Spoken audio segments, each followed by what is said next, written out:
YouTube world, my name is Nicholas Montez and you're watching my YouTube channel, The Teenage Movie Critic, and welcome back to my YouTube channel, everybody. And today we're going to be doing a movie ranking. That's right, we're doing another ranking. This past Friday, today is the release date of A Quiet Place Day 1, the prequel to the A Quiet Place franchise. And that means now we officially have 3 A Quiet Place films. So with that said, we're going to go ahead and rank all 3 A Quiet Place films from the worst to the best. Let's go and get started ranking all 3 of them.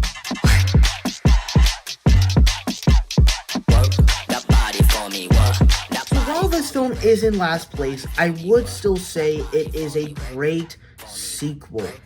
One of the best things that this movie did is it took that family where the first film was about this small family. It was very small, but the interesting thing is this film expands more on it, where we get to see a lot more people, as this family is now not in their house that they used to be in anymore, and they now have to go beyond the sand path that the father led for them.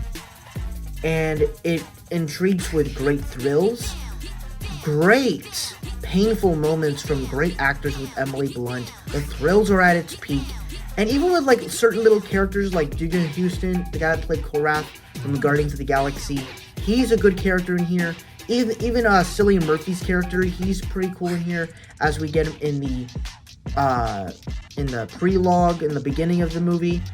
And as seeing this in the theater, this was a huge joy, especially since it was the first time for me going to see an A Quiet Place film.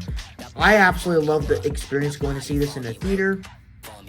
However, I think when it comes to the actual story to continue this, I feel like it was kind of a weird way, because at the end of the first film, we figure out as to what's going to happen.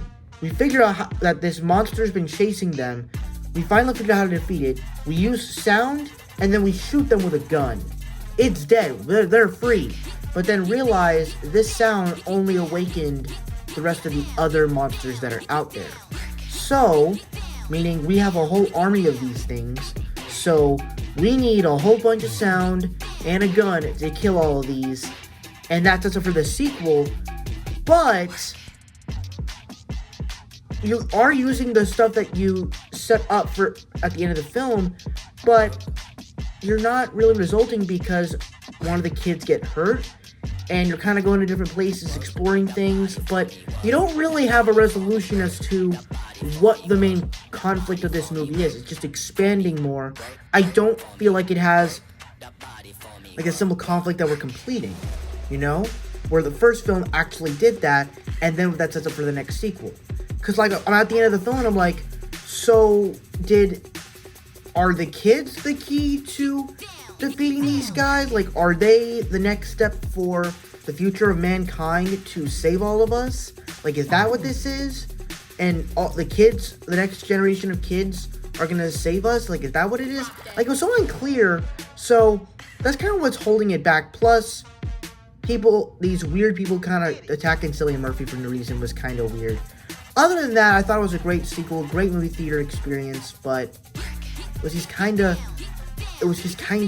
odd in the way they did the ending and the final conclusion of the story, but still, fantastic film.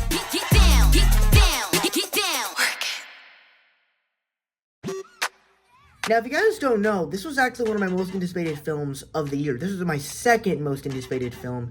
And I've actually seen 3 on my list so far. I saw Kingdom of the Planet of the Apes in May, Inside Out 2 about 2 weeks ago, and now this one.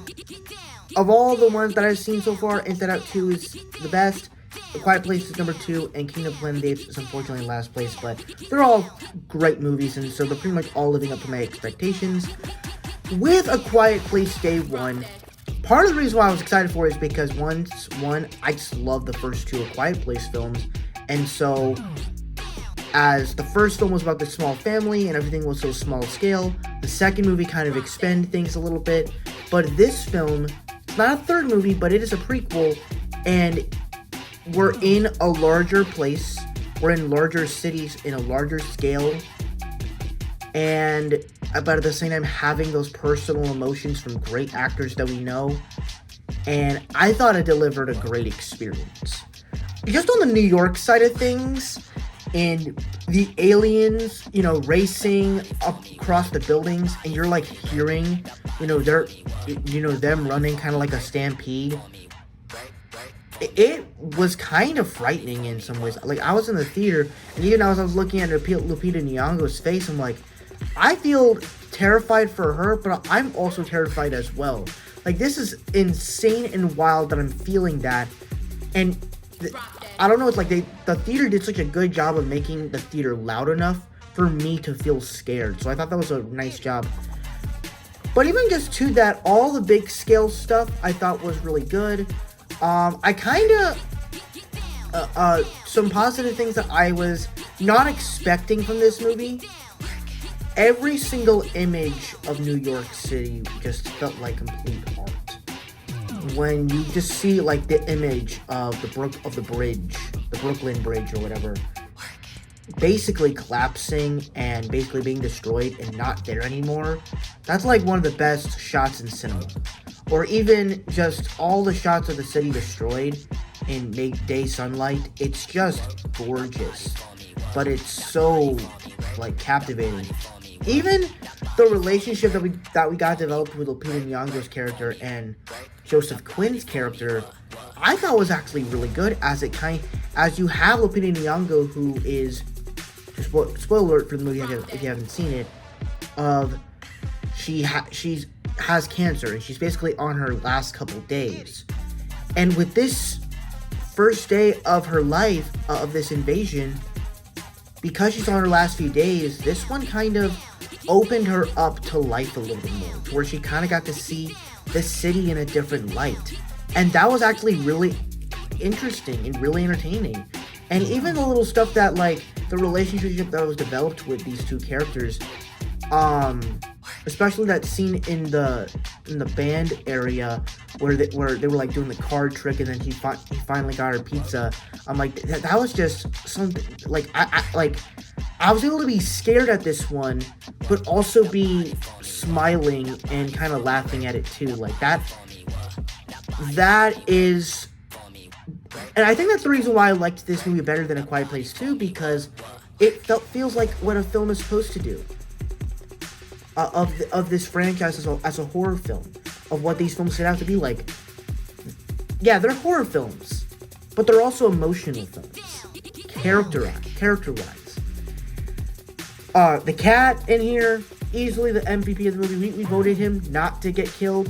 Thank God he didn't get killed. We love Frodo or whatever.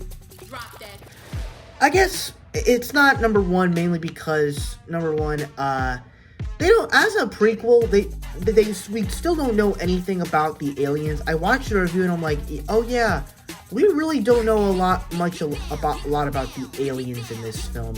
And the other thing is, the thrills, while there were a couple jump scares that did kind of surprise me and make me jump in my heart race, they're not as crazy as A Quiet Place 2 for me. That scene when the alien first hits the car in A Quiet Place 2 got me on my seat. This one, not quite as much, but there were still a couple ones. I really enjoyed more of the aliens racing through the street rather than really just any other jump scare. But it wasn't really a jump scare, it was more of like feeling it in the moment. Overall, this was another great Quiet Place film. I highly recommend it. If you like horror films but have emotion in them, this is it for you. So, I loved this one.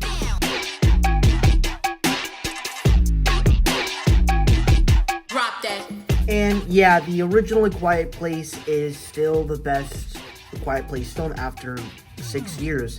And I thought what this film did so well is, ever since I first saw it, for preparing for A Quiet Place 2, I just really fell in love with this concept, where you had this small family,